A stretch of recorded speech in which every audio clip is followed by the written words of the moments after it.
Step back in time to November 22nd, 1963. The world is a pressure cooker of Cold War tension, civil rights struggles, and the looming shadow of Vietnam. In this charged atmosphere, President John F. Kennedy, a symbol of hope and a new generation, rides through the streets of Dallas, Texas, in an open-top limousine. The crowds are cheering, the sun is shining, and then, in an instant, everything changes. Shots ring out, the president slumps over. Chaos erupts. The dream is shattered. Within hours, the police arrest a former Marine named Lee Harvey Oswald. He's a known Marxist with ties to both the Soviet Union and Cuba. He works in the Texas School Book Depository, the very building from which the shots were allegedly fired. It seems like an open and shut case. Oswald denies his guilt, famously declaring himself just a patsy.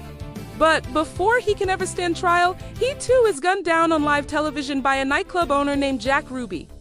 2 assassinations in 3 days. The nation is left reeling, searching for answers. To investigate the crime, the Warren Commission is formed. After a 10-month investigation, they released their final report. The official conclusion: Lee Harvey Oswald acted alone, firing 3 shots from the book depository. They found no evidence of a conspiracy, domestic or foreign. For many, this explanation was far too simple to accept for such a monumental tragedy. It just didn't add up. How could one man with a mail-order rifle pull off such a precise and devastating act? And why was he so conveniently silenced before he could talk?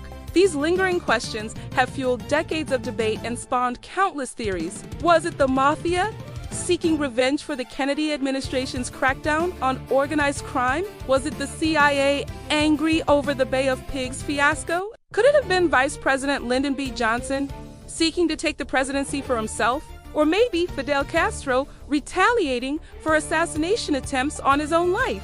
Each theory has its proponents, its pieces of evidence, and its passionate believers. From the infamous magic bullet theory, which traces the seemingly impossible path of a single bullet through both Kennedy and Governor Connally, to the mysterious figures seen on the grassy knoll, the details are endlessly scrutinized. The assassination of JFK was more than just the death of a president.